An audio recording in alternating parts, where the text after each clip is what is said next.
যা বলে, ও নবী, আপনার কাছে আসছি, আমারে কিছু দান করেন না নবী। আমার বিশ্ব নবী আবারও বলে, ও নব মুসলিম, তুমি একটা কাজ করো, আমার ওসমানের কাছে যাও। ওই নব মুসলিমরা আবারও হযরত ওসমানের বাড়ির সামনে গেলেন। দ্বিতীয় দিন যখন নাকি ওসমানের বাড়ির সামনে গেছে, ওসমানের বাড়ির সামনে গিয়ে দেখে বাতাসের মধ্যে বস্তার থেকে হালকা কিছু তুলা উঠতেছে। ওই তুলা সে নিজে নিজে ধরে বস্তার মধ্যে রাখতেছে। এই দৃশ্য দেখা চিন্তা করে যে বস্তা থেকে সামান্য তুলা বাতাসে উঠতে দেয় না, ওই ব্যক্তির কাছে আমার নবী পাঠাইছে, মনে চাইতেছে আমার নিজের কাছে কিছু থাকলে আরো দিয়া যায়।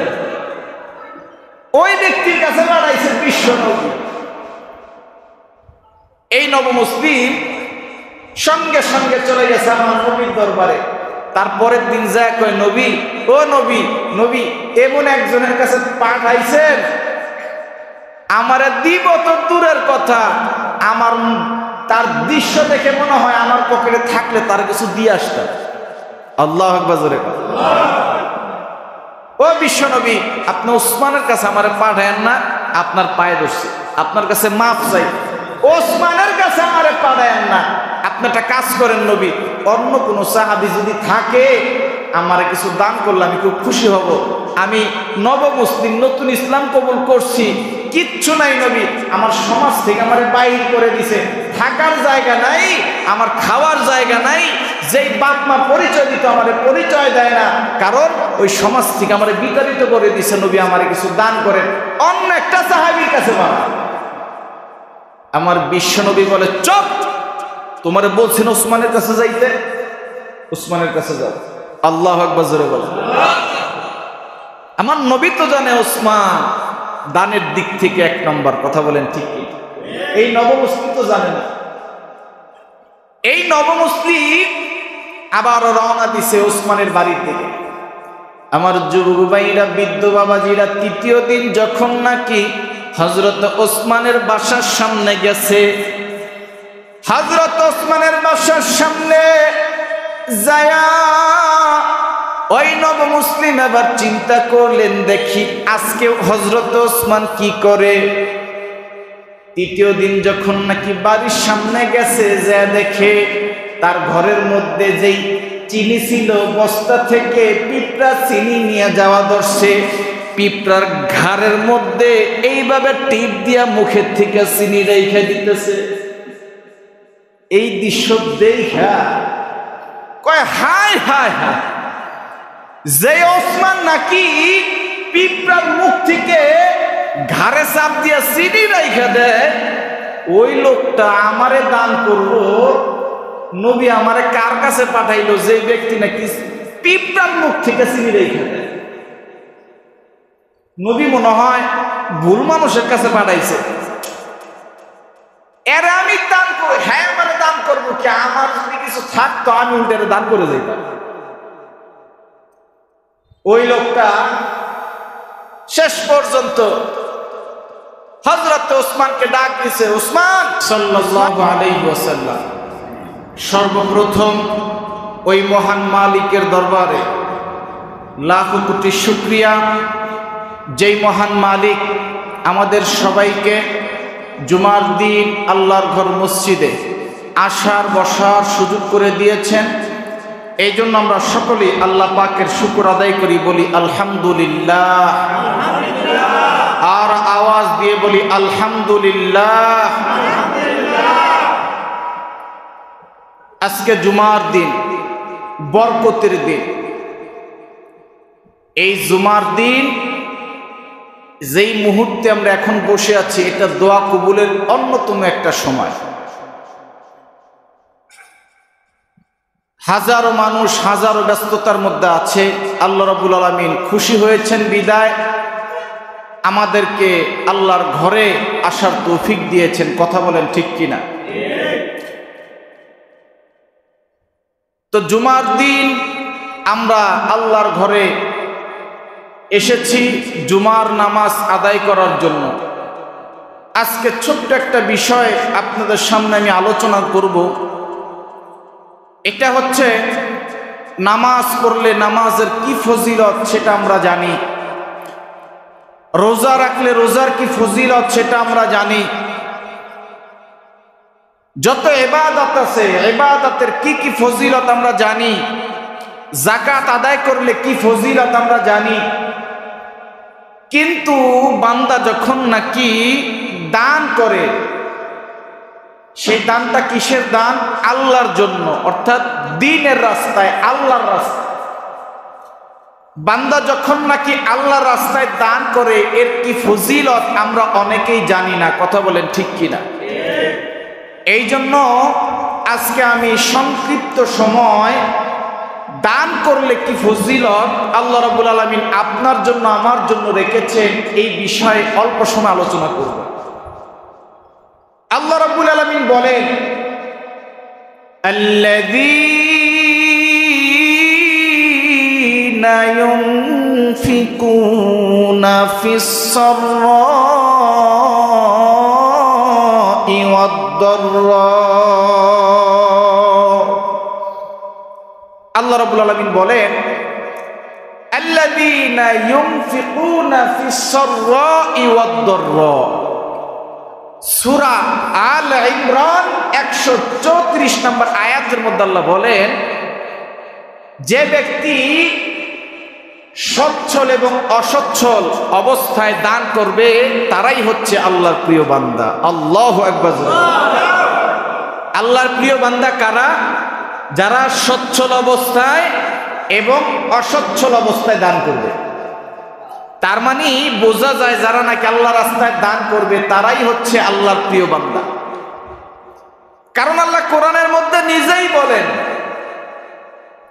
আল্লাযীনা ইউনফিকুনা ফিস সাররাই ওয়াদ-দাররা, অর্থাৎ যে ব্যক্তি ভালো থাকে, সচ্ছল সে ব্যক্তি এবং যে অসচ্ছল সে ব্যক্তি যখন দান করে সে কি হয়ে যায়? আল্লাহ রাব্বুল আলামিনের প্রিয় হয়ে যায়, প্রিয় বান্দা হয়ে যায়। এই জন্য আমরা চেষ্টা করব কি সচ্ছল অবস্থায় অসচ্ছল অবস্থায় দান করতে।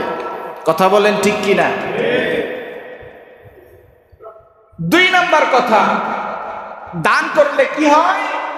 সাহাবায়ে কেরামরা দানের প্রতিযোগিতা করতেন।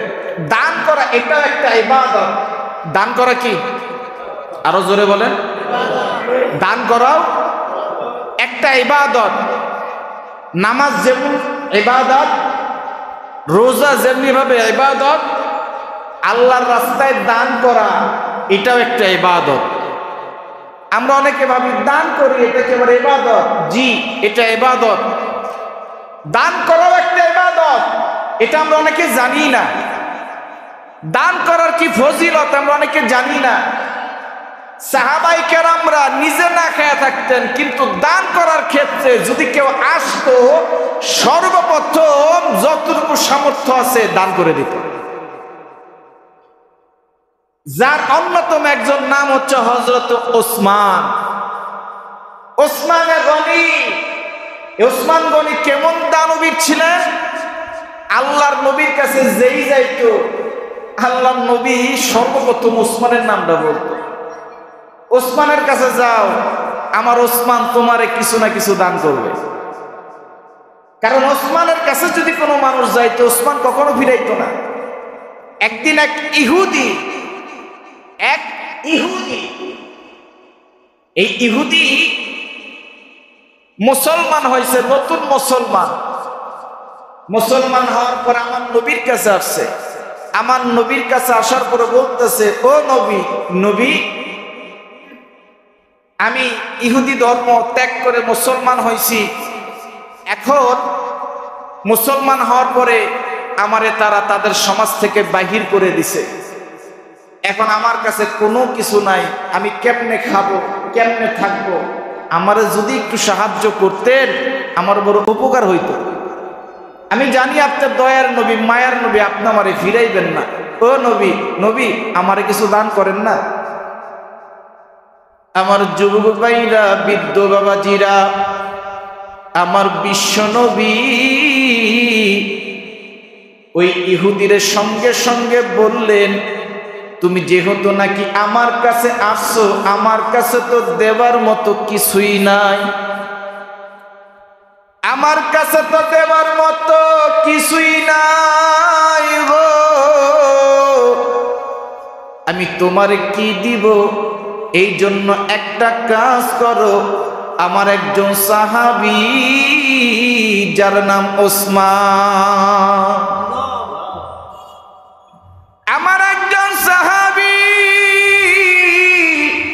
যার নাম হচ্ছে ওসমান, তুমি যদি ওসমানের কাছে যাও, আমি নবীর কথা বইল হয়তোবা কিছু তোমাকে দান করতে পারে। এই লোকটা নবমুসলিম, যখন নাকি নতুন ইসলাম কবুল করছে, এই লোকটা যখন হযরত ওসমানের বাড়ির সামনে গেছে, ওসমানের বাড়ির সামনে যখন গেছে, প্রথম দিন যা দেখে গেটের সামনে দাঁড়ায় দেখে হযরতে ওসমান একজন রে ধমকাইতেছে। তার কাজের একটা লোক, একজন কর্মচারী। এই লোকটা যখন নাকি কেরোসিন তেল বোতলের মধ্যে ভরা ধরছে, এক ফোঁটা পড়তেছে, আর এই দৃশ্য দেখে হযরত ওসমান ওই কর্মচারীর ধমক দিচ্ছে। এই দৃশ্য যখন দেখছে গো, ওই নবমুসলিম সঙ্গে সঙ্গে চিন্তা করছে যে এক ফোঁটা কেরোসিন তেল পড়ে গেলে ধমক দেয়, ওই মানুষটার কাছে আমার বিশ্বনবী পাঠাইছে, ওই মানুষটা আমারে কি দান করবে যে নাকি এক ফোঁটা কেরোসিন তেল মাটিতে পড়তে দেয় না। যেই ব্যক্তি এক ফোঁটা কেরোসিন তেল মাটিতে পড়তে দেয় না, ওই ব্যক্তির কাছে পাঠাইছে বিশ্বনবী আমারে। ওই নবমুসলিম সঙ্গে সঙ্গে আবার নবীর দরবারে চলে আসলে, তারপরের দিন আবারও নবীর কাছে যায় বলে, ও নবী, আপনার কাছে আসছি, আমারে কিছু দান করেন না নবী। আমার বিশ্বনবী আবারও বলে, ও নবমুসলিম, তুমি একটা কাজ করো, আমার ওসমানের কাছে যাও। ওই নবমুসলিমরা আবারও হযরত ওসমানের বাড়ির সামনে গেলেন। দ্বিতীয় দিন যখন নাকি ওসমানের বাড়ির সামনে গেছে, ওসমানের বাড়ির সামনে গিয়ে দেখে বাতাসের মধ্যে বস্তার থেকে হালকা কিছু তুলা উঠতেছে, ওই তুলা সে নিজে নিজে ধরে বস্তার মধ্যে রাখতেছে। এই দৃশ্য দেখা চিন্তা করে যে বস্তা থেকে সামান্য তুলা বাতাসে উঠতে দেয় না, ওই ব্যক্তির কাছে আমার নবী পাঠাইছে, মনে চাইতেছে আমার নিজের কাছে কিছু থাকলে আরো দিয়া যায়, ওই ব্যক্তির কাছে পাঠাইছে বিশ্বনবী। এই নবমুসলিম সঙ্গে সঙ্গে চলে গেছে আমার নবীর দরবারে। তারপরের দিন যা কয়, নবী, ও নবী, নবী এমন একজনের কাছে পাঠাইছেন, আমারে দিব তো দূরের কথা, আমার তার দৃশ্য দেখে মনে হয় আমার পকেটে থাকলে তার কিছু দিয়ে আসতাম। আল্লাহু আকবার জোরে। ও বিশ্বনবী, আপনি ওসমানের কাছে আমারে পাঠায়েন না, আপনার পায়ে ধরছি, আপনার কাছে মাফ চাই, ওসমানের কাছে আমারে পাঠায়েন না। আপনি একটা কাজ করেন নবী, অন্য কোনো সাহাবী যদি থাকে আমারে কিছু দান করলে আমি খুব খুশি হব। আমি নবমুসলিম, নতুন ইসলাম কবুল করছি, কিচ্ছু নাই নবী, আমার সমাজ থেকে আমারে বাইর করে দিছে, থাকার জায়গা নাই, আমার খাওয়ার জায়গা নাই, যেই বাপ মা পরিচয় দিত আমারে পরিচয় দেয় না, কারণ ওই সমাজ থেকে আমারে বিতাড়িত করে দিছে, নবী আমারে কিছু দান করেন। অন্য একটা সাহাবীর কাছে বলা, আমার বিশ্বনবী বলে, চুপ, তোমারে বলছেন ওসমানের কাছে যাইতে, ওসমানের কাছে যাও। আল্লাহু আকবার জোরে বলে। আমার নবী তো জানে ওসমান দানের দিক থেকে এক নম্বর, কথা বলেন ঠিক। এই নবমুসলিম তো জানে না। এই নবমুসলিম আবার রওনা দিছে ওসমানের বাড়ির দিকে। আমার যুবক ভাইরা, বৃদ্ধ বাবাজিরা, তৃতীয় দিন যখন নাকি হযরত ওসমানের বাসার সামনে গেছে, হযরত ওসমানের বাসার সামনে যায়া ওই নবমুসলিম আবার চিন্তা করলেন, দেখি আজকে হযরত ওসমান কি করে। তৃতীয় দিন যখন নাকি বাড়ির সামনে গেছে, যা দেখে তার ঘরের মধ্যে যেই চিনি ছিল, বস্তা থেকে পিঁপড়া চিনি নিয়ে যাওয়া ধরছে, পিঁপড়ার ঘাড়ের মধ্যে এইভাবে টিপ দিয়া মুখের থেকে চিনি রেখে দিতেছে। এই দৃশ্য দেখা কয় হায় হায় হায়, যে ওসমান নাকি পিঁপড়ার মুখ থেকে ঘাড়ে চাপ দিয়া চিনি রেখে দেয়, ওই লোকটা আমারে দান করবো, নবী আমারে কার কাছে পাঠাইলো? যে ব্যক্তি নাকি পিঁপড়ার মুখ থেকে চিনি রেখে দেয়। নবী মনে হয় ভুল মানুষের কাছে পাঠাইছে। এর আমি দান করবো, হ্যাঁ আমারে দান করবো কি? আমার যদি কিছু থাকতো আমি উল্টে দান করে যেতাম। ওই লোকটা শেষ পর্যন্ত হযরত ওসমানকে ডাক দিছে, ওসমান, ওসমান। হযরত ওসমান বলতেছে, কি হয়েছে বলো। ওসমান, ওসমান, আমি একদিন আসছি, 2 দিন আসছি, 3 দিনের দিন আসছি, বাসায় চলে যাওয়া দোষলাম তো যে কি করুন, নবী তো আবার আপনার কাছেই পাঠাইছে। ওসমান, আপনার কাছে আমারে পাঠাইছে। কে পাঠাইছে? আমার বিশ্বনবী পাঠাইছে। আল্লাহু আকবার জোরে বলেন। আমার বিশ্বনবী পাঠাইছে। কি জন্য পাঠাইছে?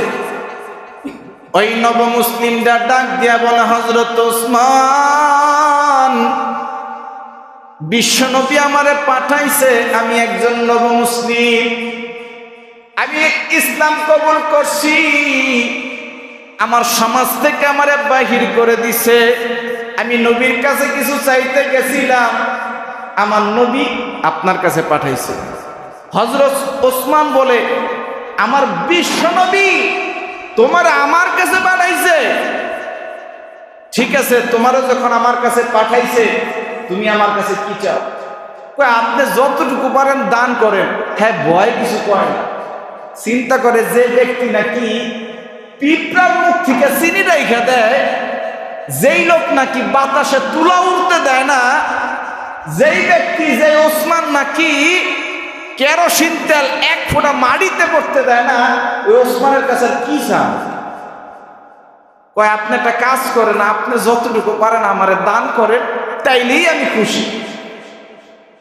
আমার যুবক ভাইরা, ও আমার বৃদ্ধ বাবাজিরা, হযরত ওসমান বলে, তুমি এমন একজন মানুষ তোমারে পাঠাইছে, এমন একটা মানুষ, যেই মানুষটার কথা আমি ওসমান জীবন দিতে পারি, যেই মানুষটার কথায় আমরা যুদ্ধ করতে পারি, যেই মানুষটার কথায় আমার সব সম্পত্তি আমি দান করতে পারি, যেই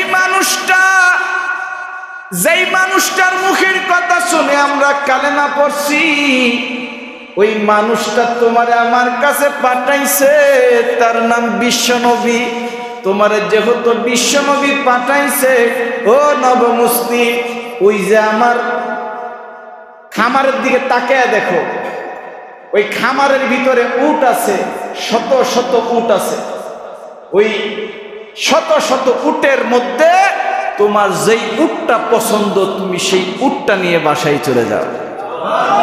আরো জোরে বলেন। নবমুসলিম সঙ্গে সঙ্গে অবাক হয়ে বললেন, ও ওসমান, আমি কি সত্যি উট নিয়ে যাব? হযরত ওসমান ডাক দিয়া বলে, নবমুসলিম, আমার বিশ্বনবী তোমারে পাঠাইছে।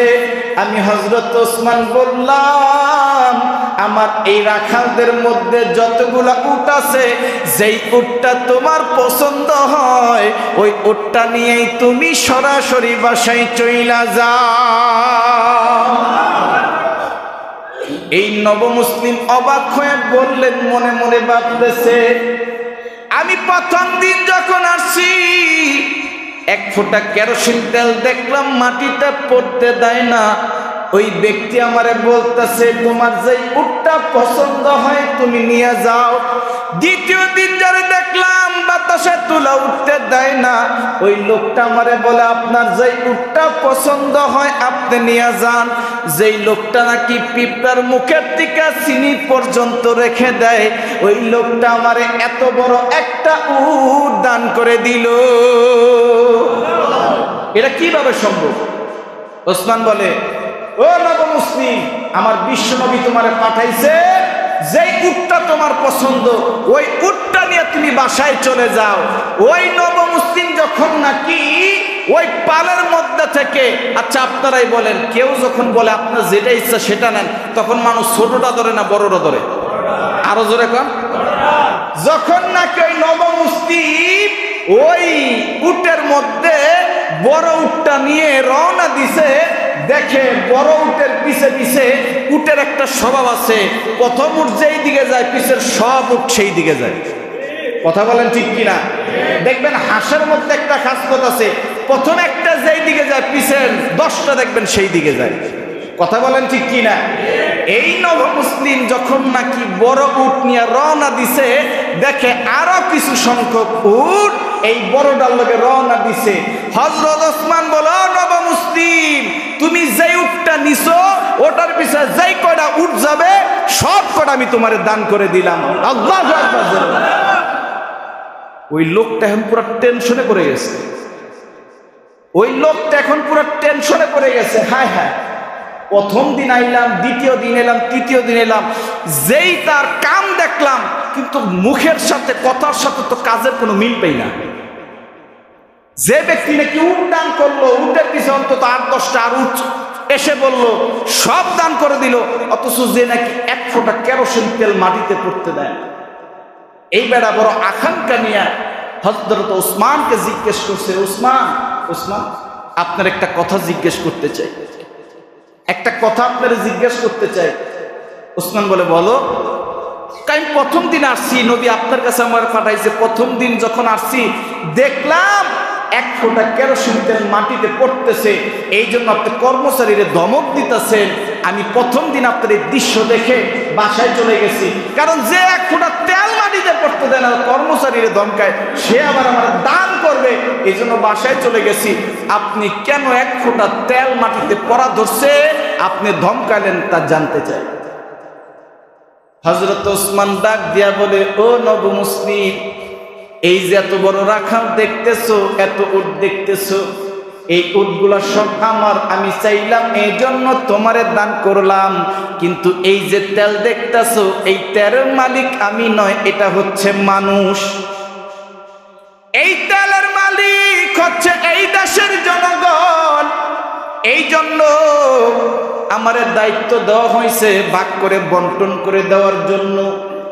আমি এতগুলা মানুষের মধ্যে বন্টন করতেছি, যার ভাগের থেকে এক ফোঁটা তেল যদি মাটিতে পড়ে যায়, কিয়ামতের মাঠে আল্লাহর কাছে আমার জবাবদিহি করতে হবে। এই যে তেল দেখতেছো, এই তেলের মালিক আমি না, এই তেলের মালিক হইতাছে জনগণ। আমারে ভাগ করা, বন্টন করে দেওয়ার দায়িত্ব দেওয়া হয়েছে। এখন এতগুলা কাতির মধ্যে ভরতেছি, একটা কাতির থেকে যদি এক ফোঁটা মাটিতে পড়ে যায় তার ভাগের এক ফোঁটা কমে যাবে। এই জন্য আমি কর্মচারীরা ধমকাইতেছিলাম, তা নাইলে বুঝলাম। তো দ্বিতীয় দিন যখন আসলাম দেখলাম তুলা যখন বস্তায় ভরে সামান্য কিছু উড়ে যাইতেই পারে, কিন্তু আপনি সেই তুলা আপনি বাতাস থেকে আপনি আবারও বস্তায় ভরে রাখলেন, এক ফোঁটা তুলো আপনি বাতাসে উঠতে দিলেন না, সেটা কেন করলেন? দেখা নবো মুসলিম, এই যে তুলা উঠতেছিল এটা হচ্ছে গরিবের সম্পদ, এতিমের সম্পদ। এই এতিমের সম্পদ রক্ষা করার দায়িত্ব আমি উসমানের। এতিমের সম্পদ রক্ষা করার দায়িত্ব আমি উসমানের। তার সম্পদ রক্ষা করার কোনো এবিলিটি নাই, এই জন্য আমি আমার সাধ্য মতন চেষ্টা করেছি এতিমের সম্পদ রক্ষা করার জন্য, যেন বাতাসে তার তুলা উড়ে না যায়। এই জন্য আমি ধরে ধরে বস্তার মধ্যে রাখতেছিলাম যেন এতিমের সম্পদ নষ্ট না হয়। হযরত ওসমান বলে, তাও নাইলে বুঝলাম, কিন্তু আপনি যে পিঁপড়ার মুখ থেকে দুইটা চিনি তাও আপনি কায়দা রেখে দিলেন, সেটা কেন করলেন? কয় শোনো, এই যে পিঁপড়ার মুখ থেকে চিনি রেখে দিলাম, এটাও হচ্ছে জনগণের সম্পদ, এটাও হচ্ছে রাষ্ট্রীয় সম্পদ। এই রাষ্ট্রীয় সম্পদ এক ফোঁটা চিনি যদি পিঁপড়াতে নিয়ে যায়, আর কিয়ামতের মাঠে এর জবাবদিহি আল্লাহর কাছে আমার করতে হবে যে তুমি কেন এই চিনি তোমার সংরক্ষণে রাখতে পারলা না। এই জন্য আমি পিঁপড়ার মুখ থেকে পর্যন্ত চিনি সংরক্ষণ করছি, পিঁপড়ারও কি করতে দেই নাই, চিনি নিতে দেই নাই। ওই নবমুসলিম অবাক হয়ে বলেন, ওসমান, ওসমান গো, আমি বুঝতে পারছি আপনার মতন আমানতদার, আপনার মতন দানবী এই আরবের মধ্যে একজনও নাই। আল্লাহু আকবার জোরে বলেন। তাদের কাছে দেশ ছিল কি, তারা দেশের খাদেম হয়ে কাজ করতেন, এই জন্য দেশের জনগণ তাদের কাছে নিরাপদ ছিল, তাদের কাছে নিরাপদ ছিল। এই জন্য যারাই নাকি দেশের প্রধানমন্ত্রী, এমপি, মন্ত্রী, চেয়ারম্যান, তারা হচ্ছে দেশের খাদেম, দেশের চাকর, কারণ তারা করে সরকারি চাকরি, সরকারি চাকর। কথা বলেন ঠিক কিনা? কেউ যদি দোকানে চাকরি করে, হ্যাঁ আমি চাকরি করি এর দোকানে, আর কেউ যদি সরকারি চাকরি করে, তার মানে আমি সরকারি চাকরি করি। চাকরি মানে চাকর, কেউ করে সরকারি চাকর, আর কেউ হচ্ছে দোকানের চাকর, জনগণের চাকর। এখন বর্তমানে দেখবেন কেউ যদি সরকারি চাকরি করে, জনগণের চাকরি, এটার সরকারি চাকরির অন্যতম অর্থ হচ্ছে সে জনগণের চাকরি করে। কথা বলেন ঠিক কিনা? একজন এমপি বানানো হয়েছে, মন্ত্রী বানানো হয়েছে, তার কারণ কি? এই দেশের সম্পদ যেন মানুষ ভোগ করতে না পারে, এই দেশের সম্পদ যেন মানুষ নষ্ট করতে না পারে, পাচার করতে না পারে।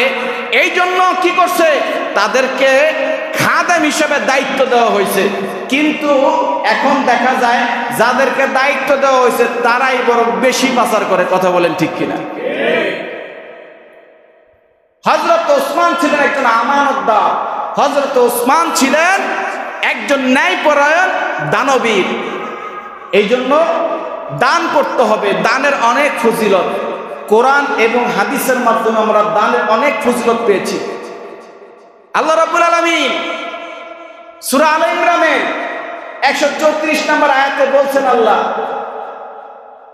ও বান্দারা তোমরা দান করো, কেননা ওই বান্দাই প্রিয় আমার কাছে যে নাকি কি করে, সচ্ছল অবস্থায় এবং অসচ্ছল অবস্থায় দান করে।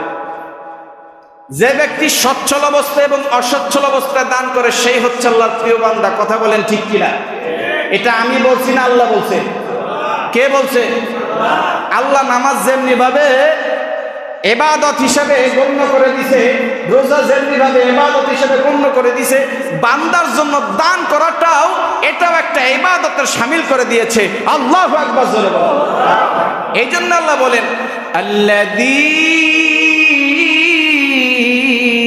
ইউনফিকুনা ফিস সাররাই ওয়াদ-দাররা।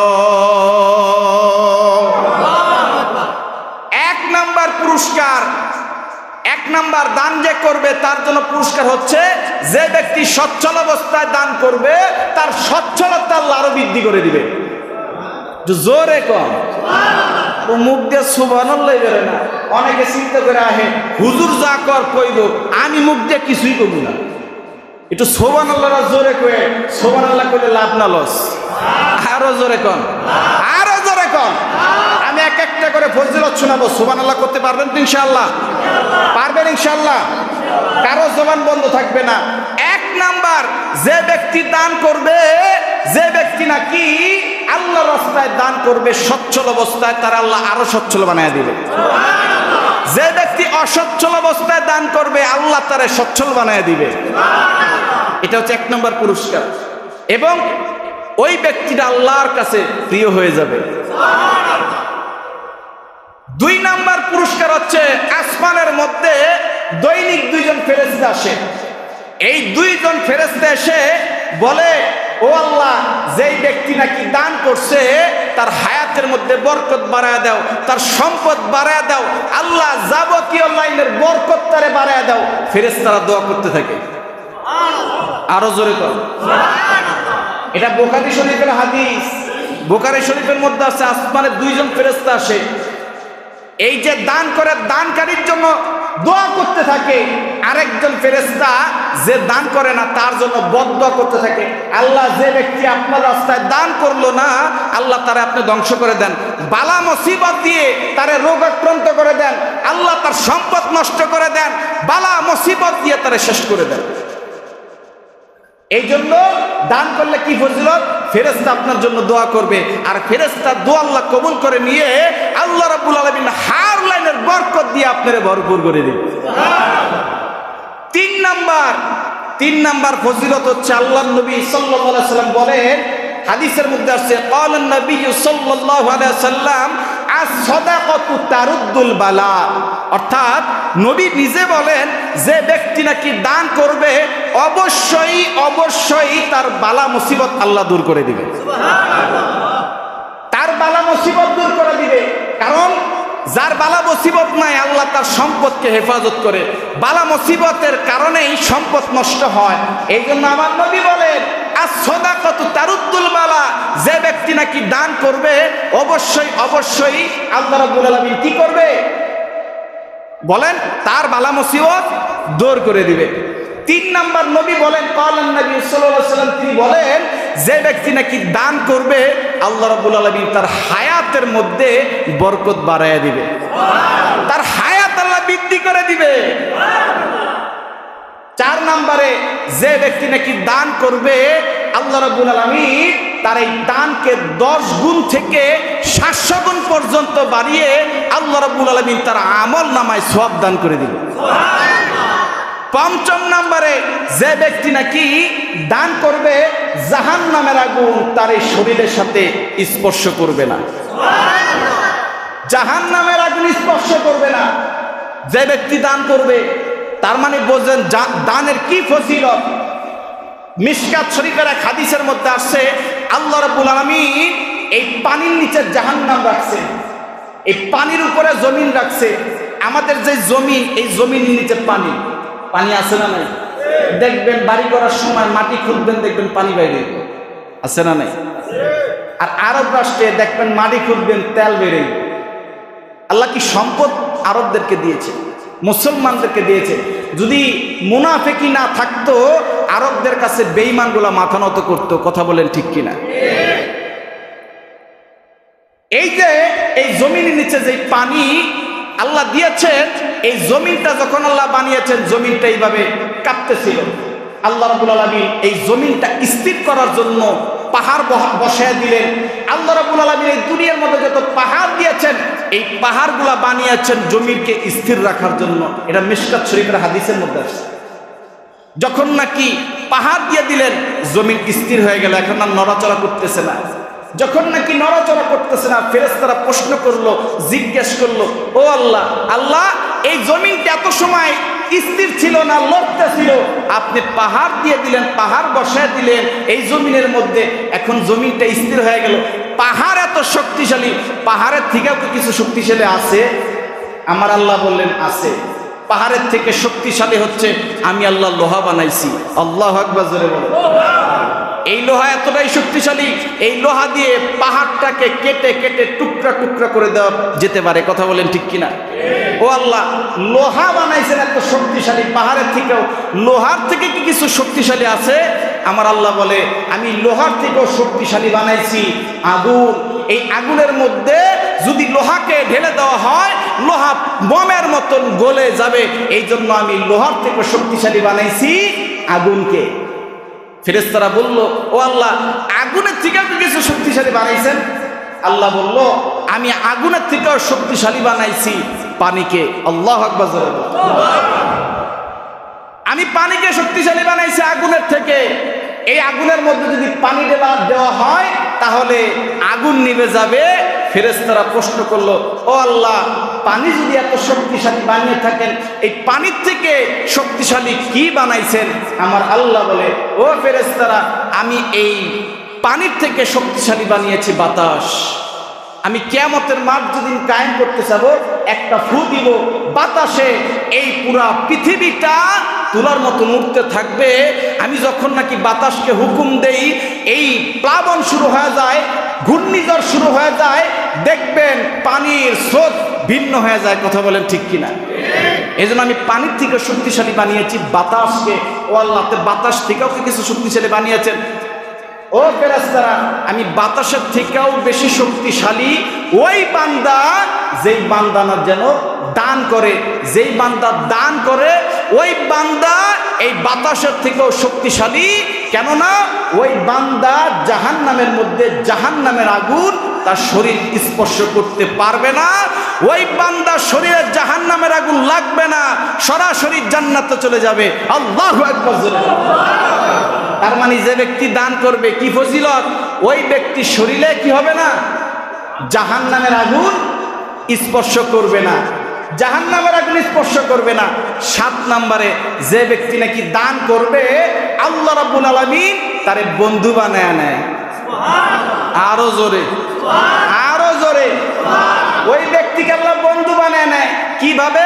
ওই ব্যক্তি যদিও ফাসেক হয়, ফাসেক কাকে বলে? যে অহরহর প্রতিনিয়ত কবিরা গুনাহ করে তাকে বলা হয় ফাসেক। আল্লাহ রাব্বুল আলামিন বলে যে ব্যক্তি দান করে যদিও লোকটা ফাসেক কবিরা গুনাহ করে, কিন্তু আমি তারে বন্ধু বানায় নেই। এই বন্ধুর খাতিরে আমি এক সময় তার হেদায়েতের জরিয়া বানায়া হেদায়েতের রাস্তায় ফিরায় আনি। এই জন্য দেখবেন অনেক ফাসেক অনেক গুনার কাজ করে, কিন্তু আল্লাহ সম্পদ বাড়াইতে থাকে, বাড়াইতে থাকে। তার কারণ হচ্ছে আল্লাহ তারে বন্ধু বানায় নেয়, আল্লাহ তারে এই সম্পদের বারাকা দান করে। কথা বলেন ঠিক কিনা? এবং 8 নম্বরে আল্লাহ রাব্বুল আলামিন বলেন যেই ব্যক্তি নাকি দান করবে, নবী বলেন হাদিসের মধ্যে আছে সদকাতুল জারিয়ার সওয়াব কিয়ামত পর্যন্ত পাবে। সদকাতুল জারিয়ার সওয়াব জারি হয়ে যায়।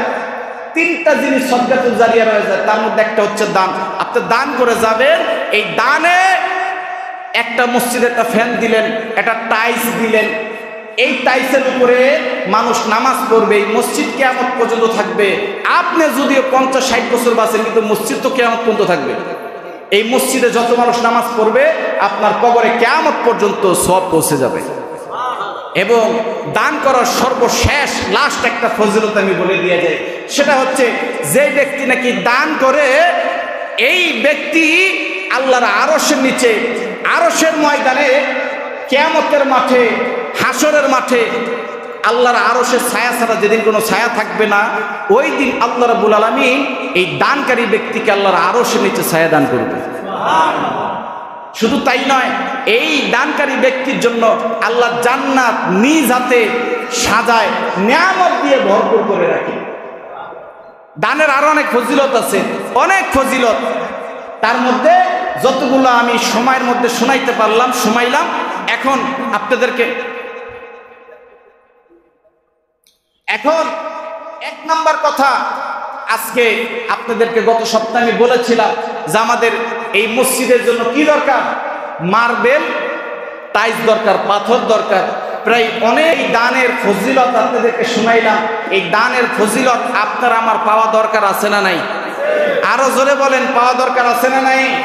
যে ব্যক্তি সচ্ছল অবস্থায় অসচ্ছল অবস্থায় দান করবে, আল্লাহ রাব্বুল আলামিন কি করবে? সচ্ছল সচ্ছল বানায় দিবে। আর যদি অসচ্ছল থাকে আল্লাহ তাও সচ্ছল বানায় দিবে, অর্থাৎ ধনী বানায় দিবে। ধনী অবস্থায়, গরিব অবস্থায় যে দান করবে, ধনী থাকলে আল্লাহ আরো ধনী বানায় দিবে, আর গরিব থাকলে আল্লাহ তাও ধনী বানায় দিবে। আল্লাহু আকবার জোরে বলেন।